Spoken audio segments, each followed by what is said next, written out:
इसी में अगला सवाल है, बहुत ही वीवीआई क्वेश्चन है कि प्रकाश, श्वेत प्रकाश के विभिन्न रंगों में विभक्त होना क्या कहलाता है? तो वर्ण विक्षेपण कहलाता है। ठीक है, श्वेत प्रकाश यानी जो सूर्य के किरण से जो प्रकाश आता है उसको हम लोग क्या करते हैं, श्वेत प्रकाश मानते हैं। ठीक है, और उसको एक प्रिज्म से गुजारा जाता है। श्वेत प्रकाश को क्या किया जाता है, प्रिज्म से गुजारा जाता है, तो 7 रंगों में क्या हो जाता है, बट जाता है। सबसे ऊपर आता है लाल।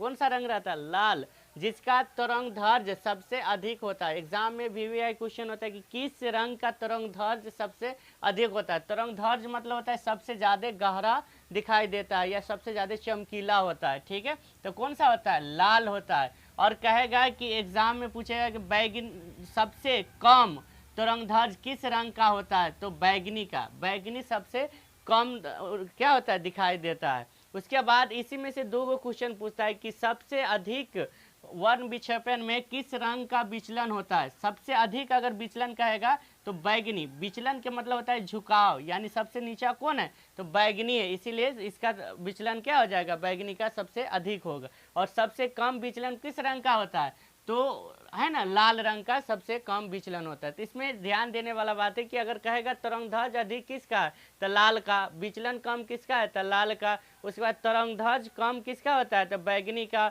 और विचलन अधिक किसका होता है, तो बैगनी का होता है। ठीक है, तो यानी 7 रंगों में बांटा जाता है लगभग, उसको हम बोलते हैं वर्ण विक्षेपण।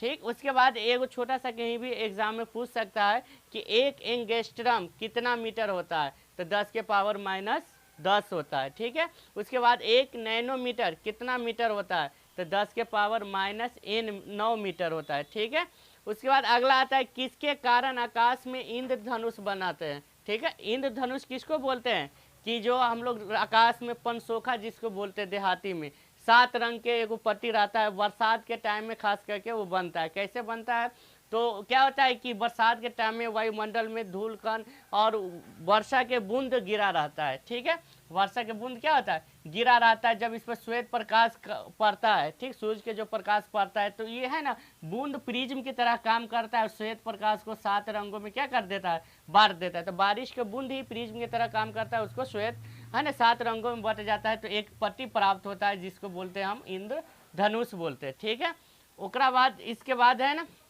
किसी कण पर पड़कर प्रकाश के है ना एक अंश को विभिन्न दिशा में छितराना क्या कहलाता है, प्रकीर्णन कहलाता है। जैसे इस पर पड़ गया बूंदपा और क्या हो गया, छितरा गया चारों तरफ, उसको बोलते हैं प्रकीर्णन। और इसका किसके कारण आकाश में इंद्रधनुष बनता है, तो वो प्रकाश के वर्ण विक्षेपण के कारण क्या होता है, इंद्रधनुष बनता है। ठीक है, उसके बाद होता है किसी माध्यम में छोटे छोटे कणों के निलंबन को क्या कहा जाता है, तो कोलाइड कहा जाता है। निलंबन मतलब होता है तैरता रहता है, कोलाइड होता है। जैसे दूध, धुआं, कुहासा, ये सब कोलाइड का एग्जाम्पल है। ठीक है, उसके बाद आता है किसी कोलाइडी विलयन में निलंबित कणों से प्रकाश के प्रकीर्णन को क्या कहा जाता है, तो इसको कहते हैं टिंडर प्रभाव।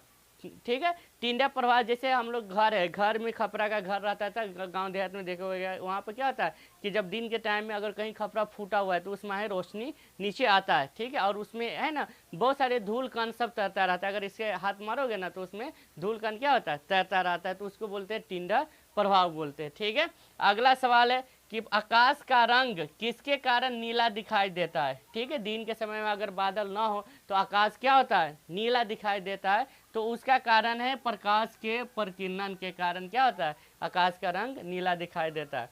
अब हम लोग क्या करते हैं, जमीन पर देखते हैं। ठीक है, जमीन से आकाश को देखते थे, दिन में नीला नजर आता है, लेकिन अंतरिक्ष यात्री जो आसमान में जाके, आकाश में जाके आकाश को देखता है तो उसको कैसा नजर आता है, तो उसको काला नजर आता है। जब अंतरिक्ष यात्री आकाश में है ना होकर आकाश को देखता है तो उसको काला नजर आता है, लेकिन अंतरिक्ष से ही अगर पृथ्वी को देखे तो नीला दिखाई देता है, इसीलिए पृथ्वी को नीला ग्रह कहा गया है। ठीक है, इसी में अगला होता है कि सूर्य उदय और सूर्यास्त के समय किस रंग का दिखाई देता है, यानी सूरज जब उगते समय या डूबते समय किस रंग का दिखाई देता है, तो लाल रंग का दिखाई देता है। तो ये सब बहुत ही इंपॉर्टेंट क्वेश्चन है, इसको हर हाल में क्या करना चाहिए, लिख कर याद करना चाहिए।